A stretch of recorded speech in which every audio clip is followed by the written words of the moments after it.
welcome to another edition of Sci-Fi Journal. This is Sci-Fi Journal for April 2013.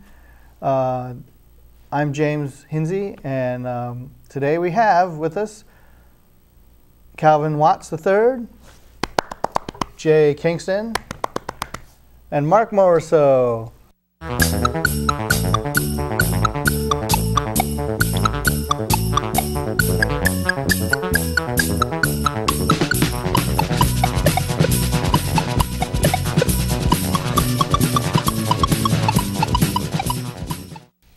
Jay. Thank you, James.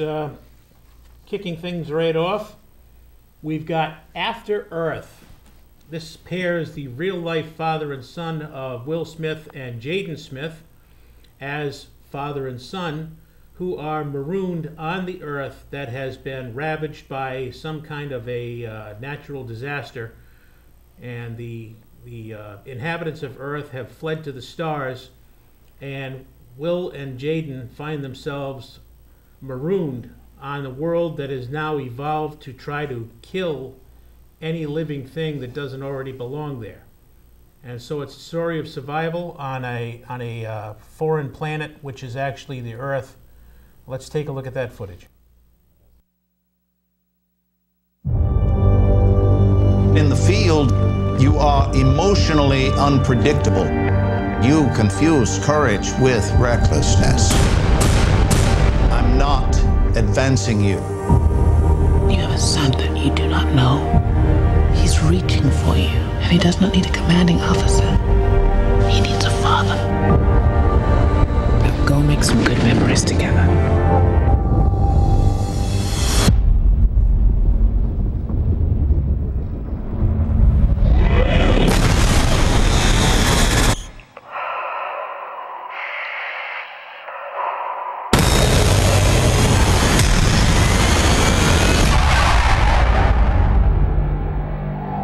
Crash landed. 2 confirmed survivors. Do you know where we are? No, sir. This is Earth. There's an emergency beacon in the tail section of our ship, approximately 100 kilometers from here. We need to retrieve that beacon. Or we're going to die. Temperatures on this planet fluctuate dangerously. Everything has evolved to kill humans. Together, we will survive. I hear something. I'm tracking a life form moving toward you. 50 meters. 20. 10. It has found you.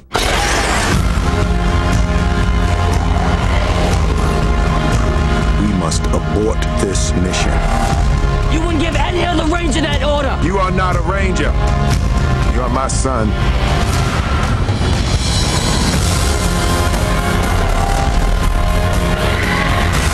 Remember, danger is very real. But fear is a choice. If we are going to survive this, we fight.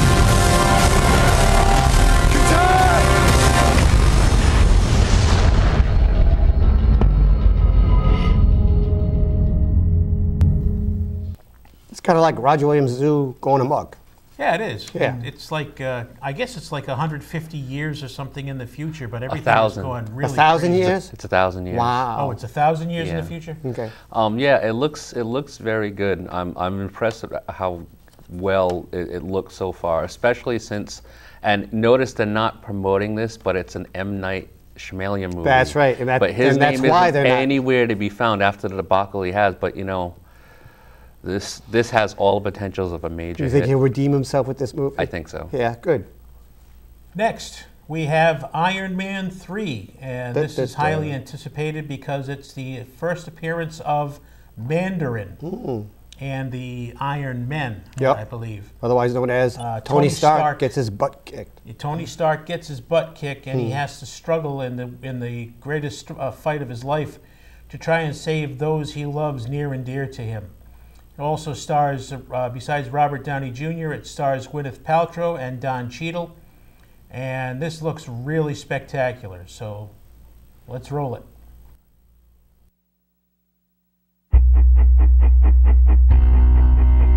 I'm Tony Stark. I build neat stuff.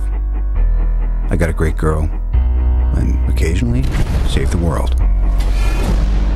So why can't I sleep?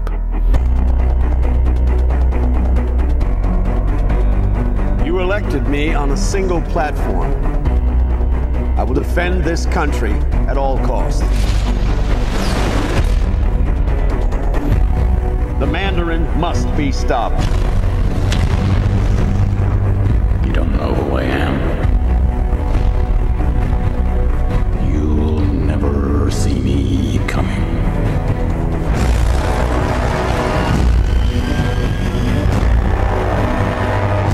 What are you going to do about these attacks? The whole world's gonna be watching. The question, where is Tony Stark? Things are different now. I have to protect the one thing that I can't live without. That's you. Mr. Stark. Today is the first day of what's left of your life.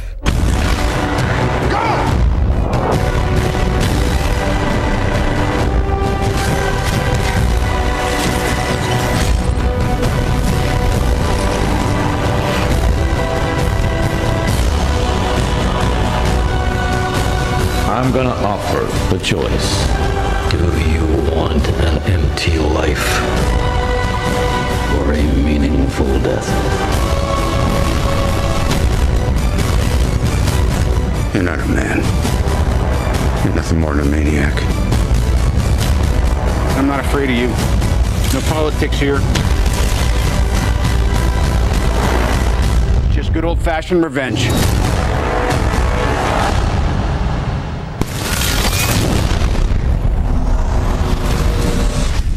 We do need backup. That's your department.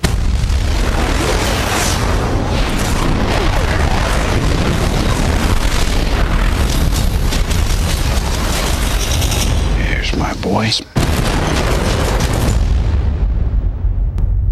I'm looking forward to that one. Yep, should be a Yeah, lot me of fun. too. That one comes out May 3rd. We have a lot of movies to see. Got a lot of movies We coming do. out this Yeah. summer. In the same superhero vein, we've got Man of Steel. Now, I know I've shown this before, but it's my segment, and if I want to show it again, I'm going to show it again. So there. Yeah. Yep. I love Superman. More Yes. Superman. This stars Henry Cavill and Amy Adams in the roles of Superman and Lois Lane. Yep. And it's a retelling of the legend of the Man of Steel, Now, Superman. who plays Og Kent? Is it Sally Field? Yes. Sally Yes. Field. Sally Field is in this one, too. Yes, and I believe Kevin Costner. Yeah. Kevin Costner his is father. Clark Kent, Yep. and Russell Crowe is. So this Jor-El. looks really Jor-El. spectacular. It's a grittier look at Superman, done more in the vein of the Dark Knight films. This comes out on June 14th and is rated PG-13. Let's roll that footage.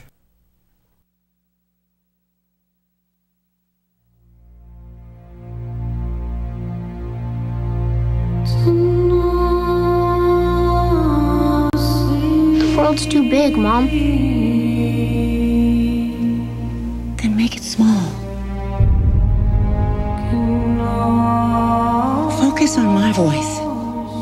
Pretend it's an island out in the ocean. Can you see it? I see it. My son was in the bus. He saw what Clark did. You have to keep this side of yourself a secret. What was I supposed to do? Just let him die? Maybe.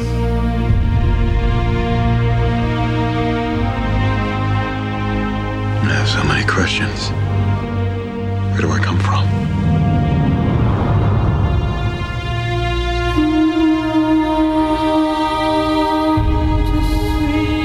You just have to decide what kind of man you want to grow up to be, Clark. Whoever that man is, is going to change the world.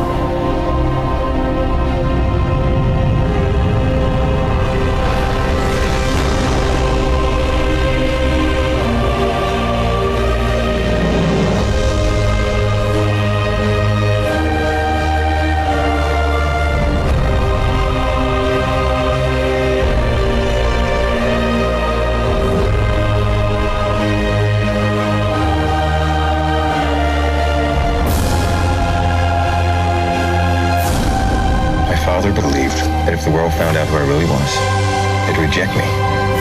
He was convinced that the world wasn't ready. What do you think?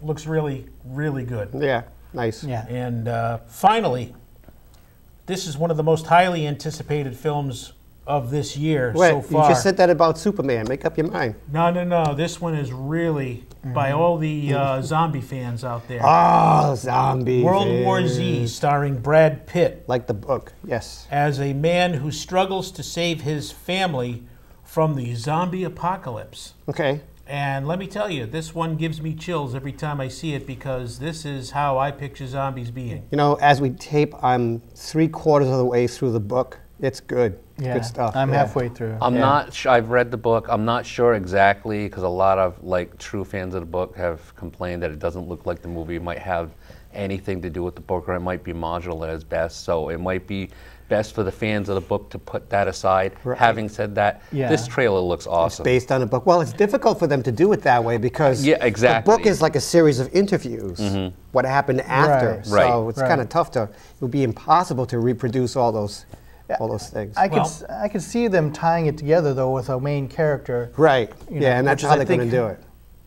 Judge for yourself. Let's take a look at the footage and see what you think.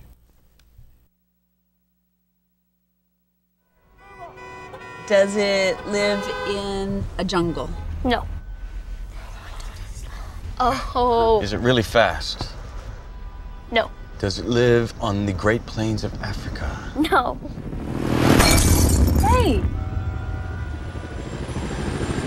What is going on? Hold on, guys. Daddy, be careful on the road. Jerry?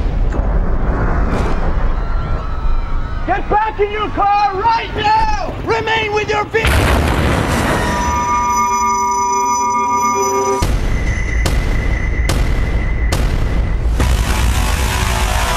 Are you okay?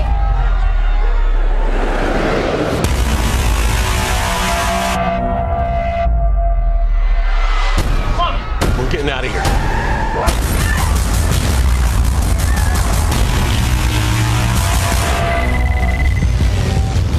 Terry, what is this? Is this thing worldwide? Is anyone doing better than we are? We don't know.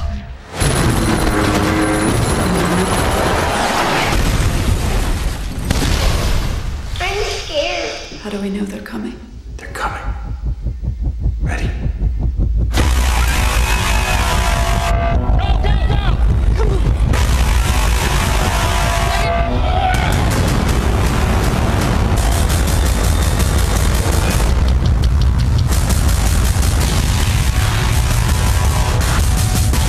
I need you to help him. You're asking me to leave my family. I'm not gonna force you. Don't pretend you're not well suited for the job. Baby? Tell the kids I'm coming back.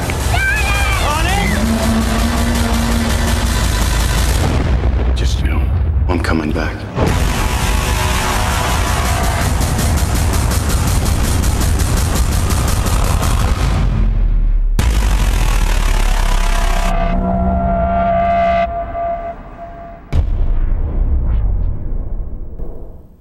And that's all I've got for popcorn previews for this month. Sounds good. Great. Going right into our next segment, Marc and I had the pleasure of going to Game On, which is the former Veterans Games in Warwick, Rhode Island, in the Governor Francis Shopping Center. and we interviewed the owner, Pat, and took a look around his store, and we were quite surprised, quite pleasantly surprised. Ooh. Let's see that segment. Here at Sci-Fi Journal, one of our favorite things to do is to get out in the field and actually visit places that are interesting and show you what's out there to be had and what kind of different things there are to do. This week, we're at Game On in Warwick in the Governor Francis Shopping Plaza, and I'm here with the owner, Pat. Pat? Hi, Jay. Thanks for coming in. Yeah, not a problem, not a problem. Now, how long have you owned Game On? Game On has been here since July of 2011. I've been the owner since then. It was Veterans Gaming previously, and there were 2 previous owners. Okay. Now, the place looks a lot different from when it was Veterans Game, because I was in here for some follow-up to a interview that we did with them at TempleCon. Now, you weren't at TempleCon this year, no, which is why I wanted to come in this time and talk to you. What basic changes have you made to the store, to the format of the store itself? Well, I moved our sales area here in the middle instead of on the side, so that we can greet people when they come in and figure out what they want right away.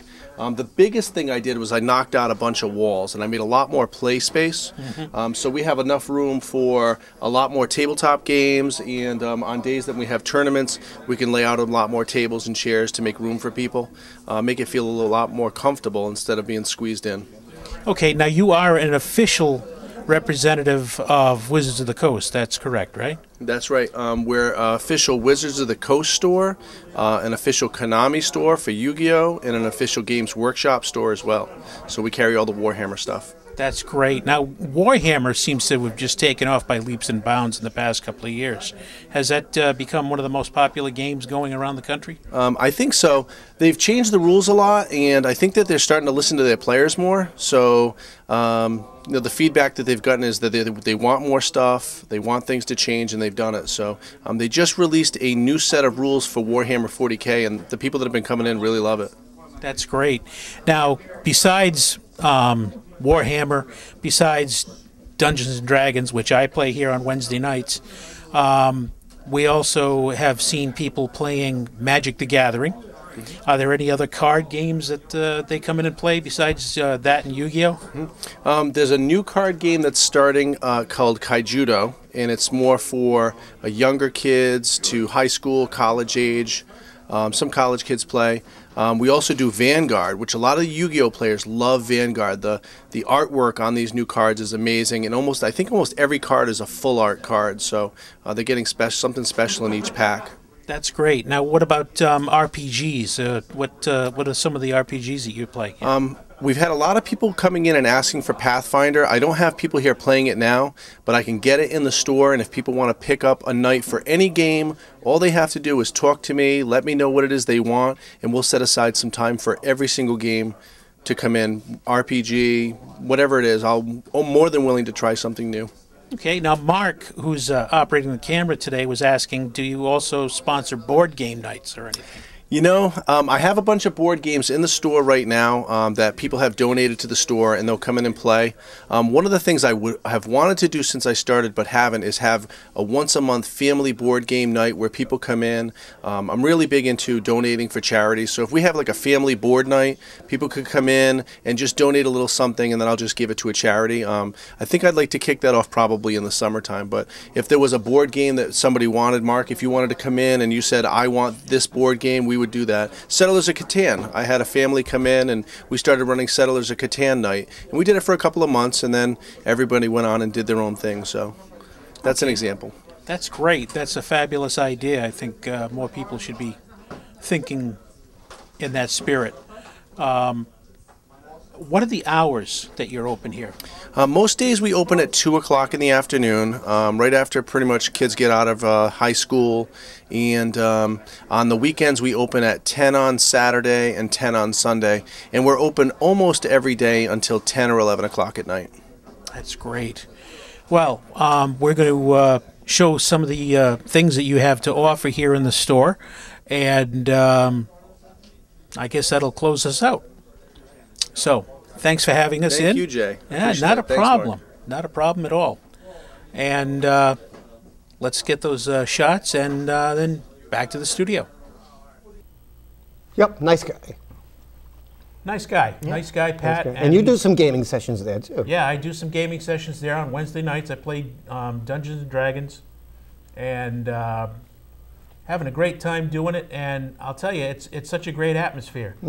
Get 30, 40 other gamers in there, and it's very lively, and it's a great store, and I really suggest you check it out if you're into gaming of any kind whatsoever.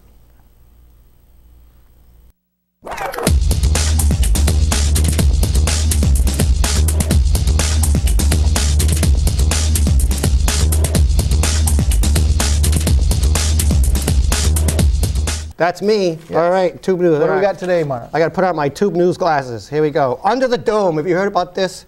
No. Yes, Stephen King's novel. Yes, or as they say in Woonsocket, Under the Dome. Yeah. Okay. CBS has ordered a 13-part series based on the 2009 Stephen King novel. Here's the pilot. On an entirely normal, beautiful day in Chester's Mill, Maine, because all these things take place in Maine, the town is inexplicably and suddenly sealed off from the rest of the world by an invisible force field. No one can fathom what this barrier is, where it came from, and when or if it will go away. The series begins Monday, June 24th at 10 p.m. on CBS. So we'll see what happens. It's pretty cool because at one point, like the town, it's like a semi-permeable type dome that just covers the entire town. And at one point, spoiler alert, go like this if you don't want to hear. The sheriff goes close to the barrier to investigate, and his pacemaker explodes. That's not good. So I hate when that happens. Okay, so if, check it out. It's one of those summer series, and CBS, I guess, originally were going to do it as a 2-hour movie, but they decided to make it a 13-part series in the hopes that if it does really well, they might bring it back for a second season. Personally, I think summer movies like that should just be regulated to like a beginning and an end, so we know what it is, like a whole concept, instead of trying to stretch it out for more than one season. So, but we'll see. The CW is going to spin off its Vampire Diaries with another show called The Originals. The CW will launch a new series this fall, joining the Thursday evening lineup with a spin-off called The Originals. The planted plot will air this month, April 25th, as an episode of The Vampire Diaries. The Originals centers on the original family of vampires as Klaus, the original vampire, returns to the supernatural melting pot that is the French Quarter of New Orleans. Which is supposedly a town that he helped found all those many years ago. Sounds like a little tip of the hat to Anne Rice, huh? Yes. That show is filmed in Atlanta, Georgia. Is it? Yeah? Yeah, because one of my fraternity brothers down there has had a part on the show. You know everybody. It's over. Okay. Yeah. Cool. All right. The Following has been renewed for season 2 on Fox, the one with Kevin Bacon. Have you caught that? I have not. I have not been following The Following. No. I'm trying to. But. You're trying to? Okay. Yeah, it's on Monday nights, so I have other things to do. Ron Moore is headed back to Sci-Fi with a new series. Battlestar Galactica writer Ron Moore is producing another series for the channel called Helix, which will follow a team of scientists investigating a mysterious disease outbreak at an Arctic research facility that could decide the fate of the Earth. Think The Thing meets the Andromeda Strain. Oh, nice. Perhaps, okay? 13-episode series has no set premiere date, but they're working on it right now. So bundle up, because Helix is on its way. Anthony Head is to star in another CW TV series called The Selection. I'm not quite sure about this, though. He was Rupert Giles on Buffy, the Vampire Slayer, for 7 years. Now he's coming back to American screens as a king. Fans of Head will no doubt be aware he's not new to playing royalty. He just finished up playing the father of King Arthur on BBC's Merlin. Clearly, though, he's not ready to hang up his crown, as he's just been tapped to play King Clarkson on the CW's new show, The Selection. King sounds like a cereal. Yeah. Try this new King Clarkson with vitamins. The series, based on a story by Kira Cass, has an almost Hunger Games quality to it. Set 300 years in the future, The Selection tells the tale of America Singer, a lowly working-class woman who is, as you guessed it, selected along with 25 other women to compete for Royal Prince Maxon's hand in marriage. The guy had to be like extremely rich and damn good-looking if 25 girls that want to kill themselves for this. It's like Hunger Games. It sounds like a fairy tale. It sounds like a really bad futuristic version of The Bachelor. What do you mean bad? With weapons. What's good about The Bachelor? That's what they should introduce to The Bachelor. They should give them weapons and let them duke it out with each other. I want to see blood in that show. I do. You know? You practically do every week anyway. They're already spitting venom, Yeah. so For why my not? money, the best reality show that's out there is Face Off. That's a good one. Yeah. And I also like, I'm a big fan of the CBS show, The American Race or The Great Race. Or Amazing Race. Amazing Race, yeah, I like that one. Yeah. That's a good series. I still watch Survivor. Really? I watched the first season with Naked Richard, and after that, who cares? I got away from it for a couple of years, but I've started watching this current season. It's not bad. It's not that bad. Yeah. It's all the same thing. You know? What kind of strategy can you use to get voted off the island? And like, okay, whatever. And then let's see what else. Sci-fi series Lost Girl, and Continuum has been renewed. Lost Girl is going to see its 4th season, and Continuum will be back for season 2. Which is pretty good. Okay. And that's all I've got this month for Tube News. Let's move on to, we still have leftover footage from TempleCon. Yes, we have another interview and some other footage. I just want to put some more stuff in there to show Some other cool stuff so we from don't miss out on anything that we got. And here it is. Let's go. All right, this is James here with Jeromy. Jeremy's been doing these tastings here at TempleCon. Tell me about the different tastings you've been holding. Well, I do 3 different seminars on rum appreciation, and I do, for the first seminar, I do different types and variations of rum. I do a cachaça, which is a Brazilian rum. I also do a rum agricole, which is monitored by the French government, and I do a traditional molasses-based rum. For the second day, I do 3 different aged rums. I do a 3-year, a 5-year, and a 7-year-old rum. And it's kind of interesting because people say 3 years old, that's very young for something that's supposed to be aged, but they're usually referring to the aging process for scotches, which is a lot longer. But it's comparative to having the 3 years comparative to a 10, and the 5 years compared to a 15, and the 7 years compared to a 21. So they're actually they don't take as long to mature, and so they have a richer flavor at those ages, so you don't have to keep them as long. The last day I do my personal favorites, which are, this year I'm doing Pirate Superior Blanco, which is not produced by the Pirate Corporation anymore, and it's Pirate P-Y-A-R-A-T, and the parent company is Patron, which makes tequila, and then I do, which I have done the last 2 years, is Thomas II rum, which is made by the company here in Newport, Rhode Island. They're Newport Distilleries and Coastal Extreme Brewing Company, which were featured in Micro's Dirty Jobs. And the last one that I do is, this year, I believe I am doing I did Cracking the first day. So this year I am doing Diplomatico Añejo, which is an aged rum. It's aged for 4 years in barrels, and it's a Venezuelan rum, which is really tasty. I've always done a Diplomatico.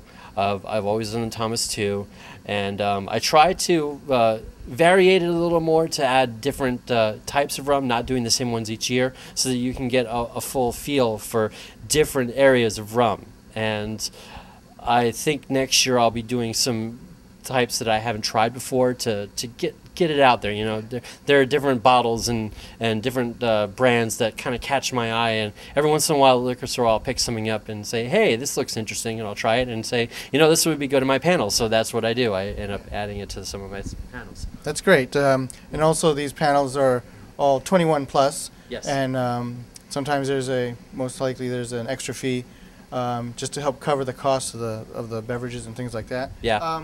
And also, they got complimentary cups or serving glasses, right? Yes, we do. You actually get a drinkware that you get to keep at all of my seminars. So at the mulled beverage seminars, you get a mug that has the TempleCon logo on it with a nice handle. It's a 12-ounce mug, so it makes a really nice coffee break. Yeah. And then we do a shot glass, which is a fluted glass with the TempleCon logo on it.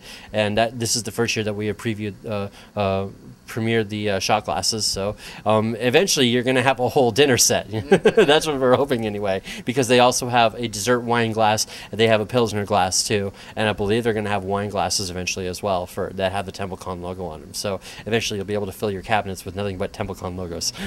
Excellent, excellent. And tell me, you had this mead and mulled stuff this evening here. What's this one? This one is Chaucer's Mead, which is a typical run-of-the-mill mead. This is what I use to mull beverages, like mulled mead, and sometimes I add different infusions things to change the flavor. But it's a very standard type of mead that you don't have to have complex flavors when you're mulling things, because you're adding those complex flavors yourself by adding different mulled spices and things like that nature. The longer you roast it, the more the flavor will impart. So I tend to do it in a slow roaster over a period of time, in a vintage slow roaster from the 1940s made by Westinghouse. It's a beast. It's lasted for ages and ages, and I love it. And this year I did 30 people for my mulled mead seminar.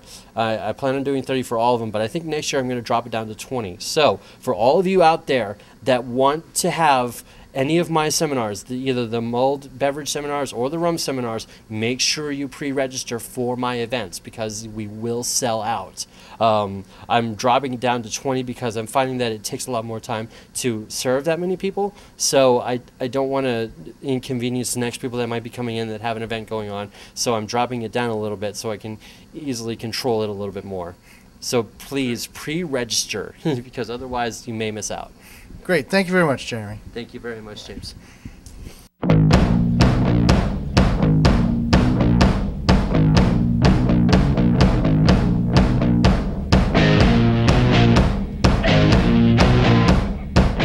That's it, man. It's game over, man. It's game over. Let's start with home video news.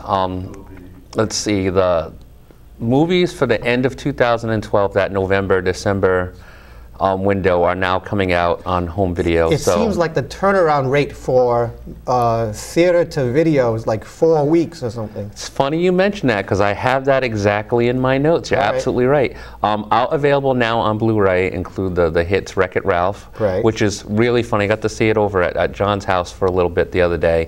And when you pause the movie, it doesn't just pause. It has Chris Hardwick from G4 TV pop up, and he gives like little trivia on like different sections of the movie, which is like one of the best things I have seen. Now, when you say John, you mean John O'Neill, one of our Sci-Fi Club members? I mean John O'Neill. Okay. Yeah. So that's definitely a must-buy. It was a must-buy before, but now it's an absolute must-buy. Right. Also, The Hobbit. As we speak, it's not out yet. As you're seeing this, it will be out. All right. So, I like that movie. That was pretty The Hobbit was pretty good. Awesome. I'm looking forward to the second one. And I'm not a big old And stuff for you Twilight fans, Breaking Dawn Part 2 is now available on home video. Very good. But what Marc was saying is absolutely correct. There's been a really radical shift in the way home video movies have been released. I mean, you're literally talking a 4 to 6 week window. There's stuff that's come out at the end of December that's already available. And not only that, a lot of the cable and gaming companies are starting to get these movies ahead of time. Like Wreck-It Ralph's been available on, if you had Verizon Fios, it was available 2 weeks before it was actually released in stores. That's how they promote it. And on a lot of the other places doing that, Xbox, it was just like a B-type movies, but the Xbox Live actually premiered a movie before it was available anywhere else. Wow. And with the social integration of the movies and gaming and everything coming together, you're going to see more and more of that. On to gaming news, and we have a lot of stuff since it's been a while that we can talk about. But even though it's not the biggest news story, it's of pretty big importance to me. Rockband, the DLC of the downloadable content, is going to finally come to an end after 5 years. Wow. April 2nd will be the last release of new content, and then Harmonix has said it's going to be an appropriate song for it. So for people who are on the Wii and people who are on the PlayStation 3, there will be no more content at all. All right. For people on the Xbox 360, the Rockband network, which is part of their XBLA architecture where independent bands and stuff can still submit material, they'll be able to do that. But there won't be any more active DLC. Harmonix has said that if the right situation comes along, I mean, they still have the stuff there that they can go and process this stuff, but since the music peripheral-based gaming has really kind of gone downhill with Activision's oversaturation of the Guitar Hero franchise, right. it hasn't been the same. There hasn't been any announcements whether there's going to be a Rock Band 4 or whatnot. So, but it's a very fun game to play. It's definitely family oriented. So if you've never tried it, now might be a good time to do so. Right. Also, there'll be no more Dance Central 3 downloadable content, but I think this is more in related to because Harmonix working on a bunch of projects, and they haven't really said why, but which leads into our next topic with the PlayStation 4. The next generation consoles are coming out, and since Dance Central has probably been the biggest seller, one of the biggest sellers for Xbox Connect, it would not surprise me at all for them to have a showcase title for whatever Xbox and Microsoft is going to cook up come hopefully PAX East, but in all likelihood E3 in June. Yeah, that's, I think they're waiting for E3. So, the PlayStation 4, gentlemen. It was announced on February 20th, which, you know, Sony had a press release a couple of weeks before basically saying that, hey, we're having this huge event, and they figured why not wait to E3? They want to try and get gamers and the press and people excited, and really not all that exciting. No. Very underwhelming. I mean, there are some good points, there are some bad points, so we're going to touch on a few things so far. Obviously, the hardware upgrade is going to be there. There's going to be a huge amount for those technical people and the amount of polygons. So figures and characters will look more realistic, and we have a video we'll show in a little bit. So developers are really excited over it. There's going to be 8 gigabytes of unified RAM that they'll be able to play with. 8 gigs of RAM is a lot of RAM. That's a lot. Yep. They'll have all the latest specs. It has built-in Wi-Fi, the USB 3.0, all sorts of stuff. So it'll be nice on the hardware aspect of it. It won't be called the PlayStation Network anymore, the PSN. It's going to be the Sony Entertainment Network. All right. They are really, really pushing the social media aspect of this thing as an all-in-one entertainment console. So they're pushing it like an Xbox. They're pushing it like an Xbox. A lot of the features that Xbox Live has now, like cross-game chat, is something they've wanted to put in for a while. That'll be there, and the social, like I said, the social media integration is going to be really big. There's going to be a share button on the new PlayStation controller, which I'll talk about in a second, that you'll be able to share videos and songs and then all sorts of stuff that you do.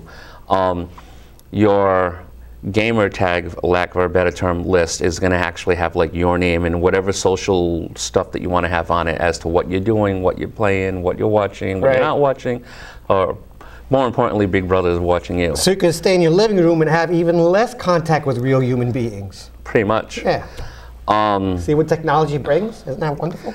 The DualShock 4, which is the name for the PlayStation 4 controller, it kind of looks like a DualShock 3, but it's stretched out a little bit. Right. It has a touchpad in the middle. I saw that. Okay. Yep, it has a little touchpad in the middle. There's also going to be a light bar. It'll light up, so it'll have color clues as to what you're doing and what you're not doing. Right. Has a built-in speaker. It still has Rumble technology. I never liked Rumble technology. Well, I mean, it was good, but I don't use it anymore. Yeah. Tetris. What are you? And it'll still have the motion things in there, but you'll have to use this because the DualShock 3s are basically any controllers outside of the PlayStation Move, and they haven't really gone into detail, but the PlayStation Move, it looks like it's going to be upgraded. There's going to be a new PSI camera. Oh, okay. For the PS4. Yep.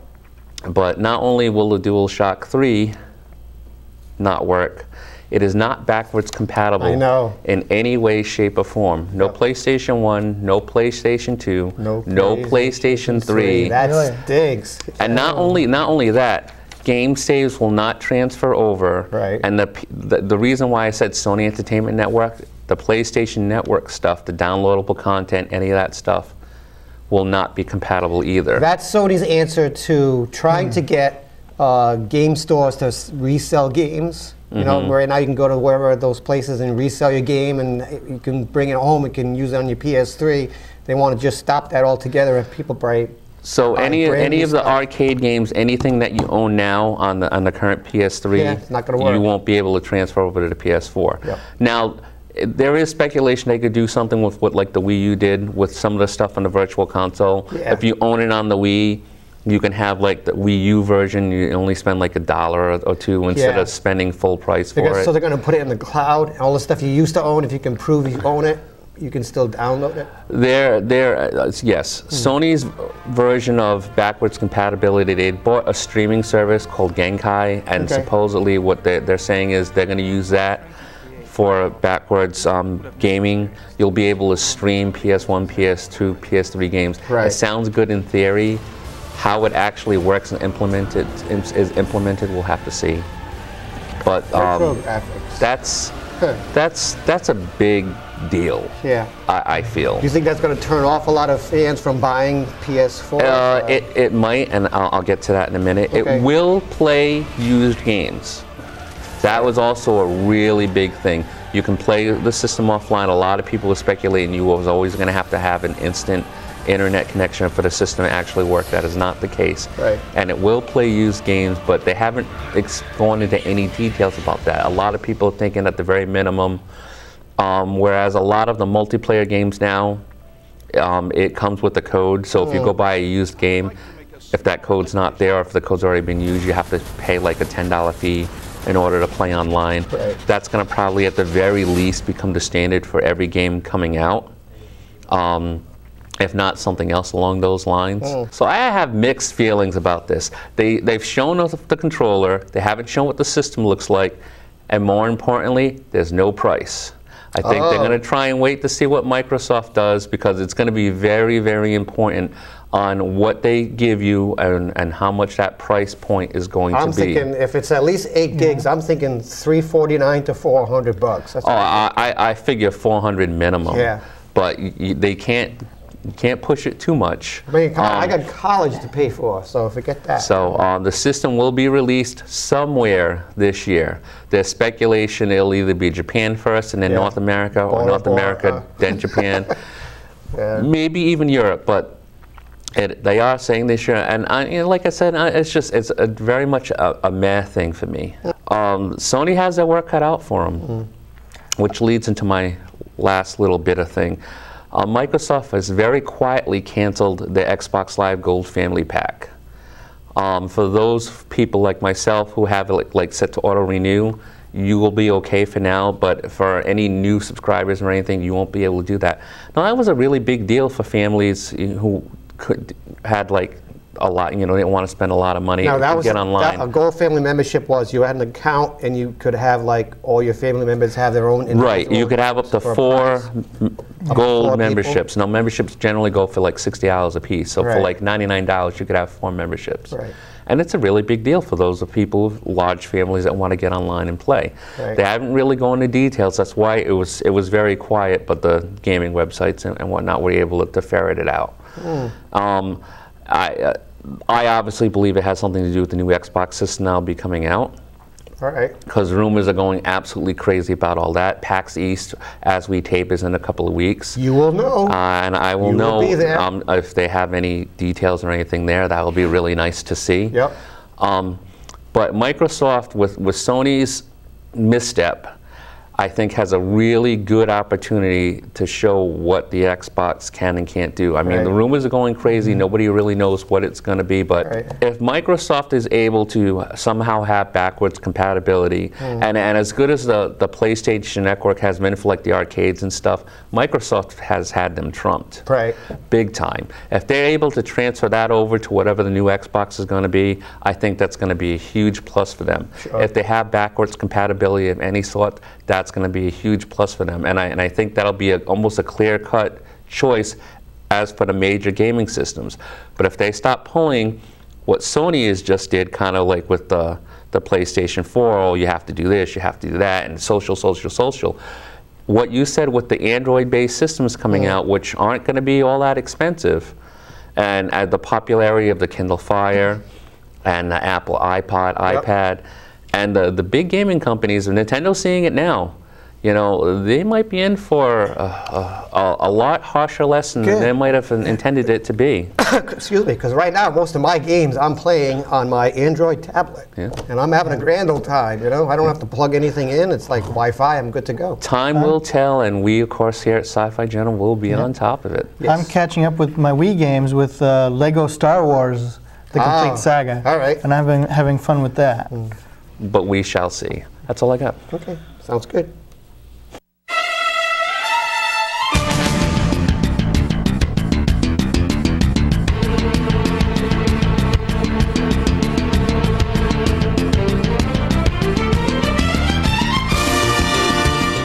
Okay, a bunch of stuff here from Funimation today.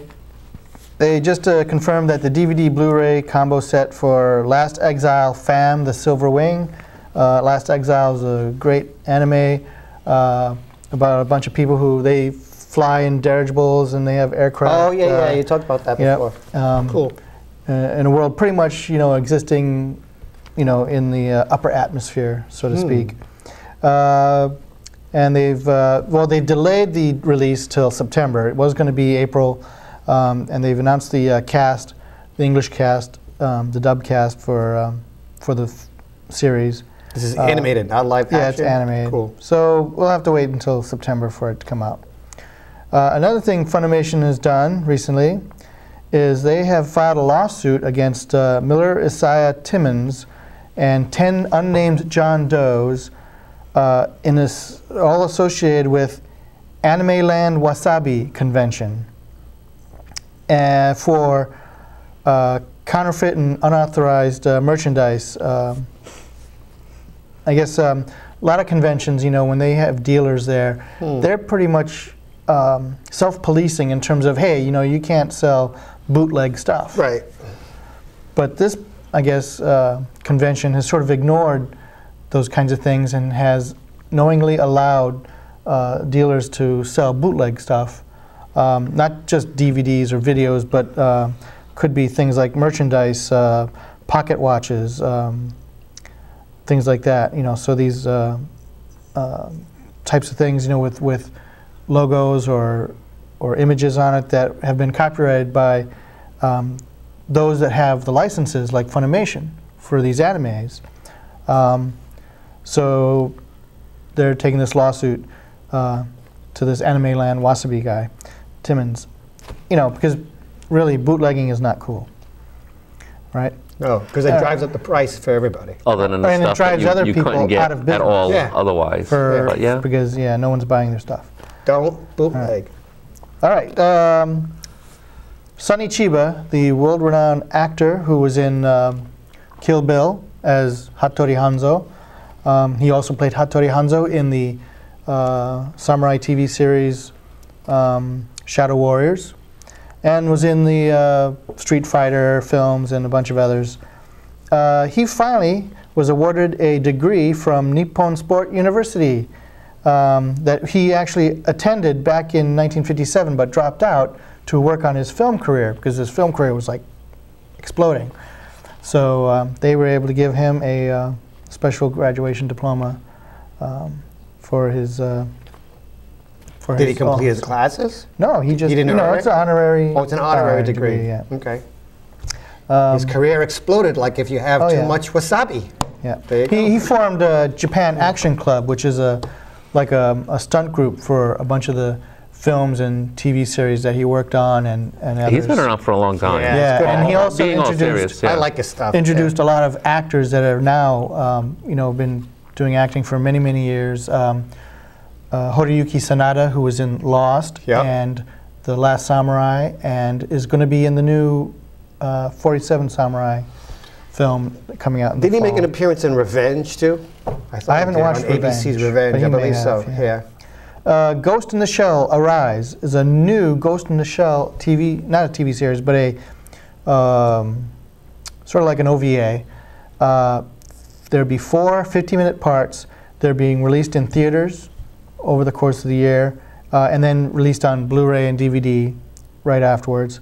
So we got a whole new Ghost in the Shell story. It's sort of a prequel in the earlier days of Motoko and the crew of in that Ghost in the Shell series. And then lastly, I've been watching lots of anime on Toonami, and Soul Eater just started up again, replacing Samurai 7. What a wacky show that Soul Eater is, yeah, really kind of strange. I've seen a couple of them. That's pretty wild stuff. It's a story about a couple of these young students at this academy. One is a weapon meister, and the other, they come in pairs, and the other one is her weapon, like say.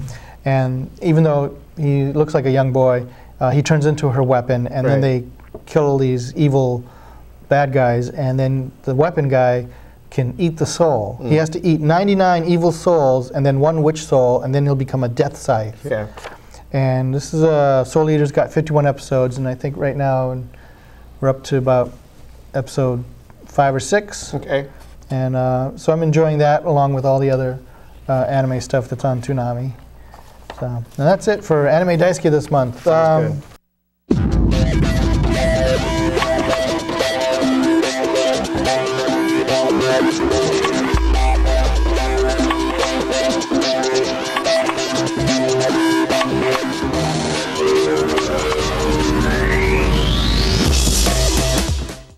Toys, props, and other stuff. Where, where our wonderful camera people point at things in the world of collectibles, and we speak about them. Got an R2 there? That's not mine. That's not yours. Who brought it? I don't know who brought the R2. It looks really cool though. Somehow R2D2 snuck into the studio. It's sort of like a 1/4 size of the real R2. Yep. That's cool and groovy. Yeah. Next to that is DVD Ancient Aliens. It's a History Channel series. Okay.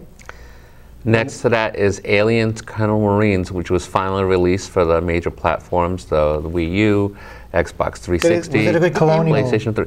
It's, Colonial Marines. Colonial Marines. Anyways, it's okay. All right, there's been a lot of those over the years. The gameplay and AI is very mediocre. Right. Right now, it's the storyline because it's supposedly it's canon. It's part of the Aliens universe. Oh wow, good. And it ties in directly with the Aliens movie in very many ways. I'll give you a spoiler alert if you want. Yeah. Hicks isn't dead. Oh, that's cool. All right. So there you go. That's World War Z, the book by Max Brooks. Hardcover. Yep. Brooks, I've been reading it. It's excellent. It takes place 10 years after the war's over, and he's had a bunch of interviews with people all over the world, and they're telling their stories of what they experienced during the zombie war. And it's all over the, yes, worldwide. It's really pretty and cool. you know, it's a great way he put it together. And I can imagine a lot of these scenes in hopefully the new movie. Next to that, Spider. Yep, Spider Dog. Spider Dog. Man, this is Spider Dog. Pretty cool. Little mutt there with the Spidey Man outfit. Next to that is Batman: The Dark Knight Returns Part 2, the DC animated feature, based on the best-selling, world-renowned Frank Miller, Klaus Janson book back in the 80s. This is Part 2, which has it's very faithful to the book. Good. It has Superman in it, so there's a showdown. Nice. Has Oliver Queen in it, which I was pleasantly surprised. Oh, that's good. And it's definitely worth seeing. Very good. Yep. And in front of those are 2 of those little Lego minifigures. That's from Series 9. Those are a lot of fun. I could easily get addicted to collecting those things. Are those like in little bags? Yeah, they're in the little mystery bags. So when you buy them, they're like a couple of bucks a piece. You don't know what you're going to get. There's like 16 figures per series, and that's a little alien Avenger, and there's a fortune teller that's in front of the Spy Dog. Those are a lot of fun. Those are cute. That is a Nightwing figure from the Batman Arkham City collection. Nice. Nightwing was one of the downloadable characters. He wasn't actually in the main part of the game, but he had a bunch of fighting moves and fighting sequences that you could play as an additional thing, and it was really cool. And the figure is very nice, and it looks like the current comic book character is a way to how they're going to integrate the look. Do you download it or do you unlock it? You download it. You download it. Okay. Cool. There we go. This is a little toy called Rory's Story Cubes. I picked it up at one of the big box stores. And what it is, it's a series of 9 different cubes, and they all have pictures on them. We've got 6 different pictures. And what you do is you roll these cubes, put them together, decide which picture you want to use first, and you make up a story. So let's say you've got a thunderbolt, and you've got a clock, and you've got a moon, and you've got, I don't know what the heck that is. I can't, oh, yeah, there's another lightning bolt. There's a flashlight. And you just pretend, or you just use these pictures to make up a story.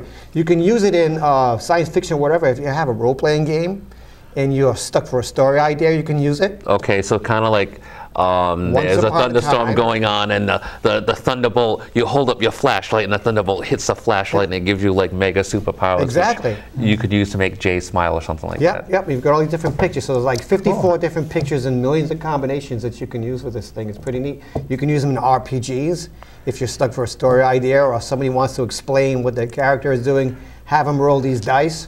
You can give each person a couple of dice and have them go around the room and tell stories. So it's a lot of fun. And you can pick it up for a few bucks at the big box stores. That's nice. Cool. All right, if you want to get in touch with us, our address is, our website is www.risfc.org. We also have a Facebook page. And we also have a YouTube channel. If you have friends who don't live in Rhode Island and catch us on Rhode Island Public Access, they can catch us on the YouTube channel, right? Yes. Rhode Island Science Fiction Club meets all the time. So check our website for information on, we're doing a lot of movies this year. Yeah. This summer. So catch us if you want to join us at the movies and meetings and so forth. Anything else? Any shout outs or anything that we have to bring up? No, I think we're going to have a June meeting. Yes. A picnic at Colt State Park. Colt State Park in Bristol. Yeah, in June. And that'll be fun. We'll be going to see Man of Steel and Star Trek next month and all that good stuff. And start making our plans for later on in the year. Looks like Rhode Island Comic Con is going to be absolutely huge. There's going to be a Batman reunion. Yeah, Burt Ward and Adam West are going to be at Yvonne Craig and Julie Newmar. Julie Newmar, yeah. So that should be a lot of fun. Among many others. Yep. Yeah. Yep. Get the wheelchairs ready. That'll be fun. So. All right. More Power Rangers. Yeah, more Power Rangers, which is really popular. Awesome. Okay, that's going to be it for this edition of Sci-Fi Journal. Thank you very much for watching, and we will see you sometime this summer.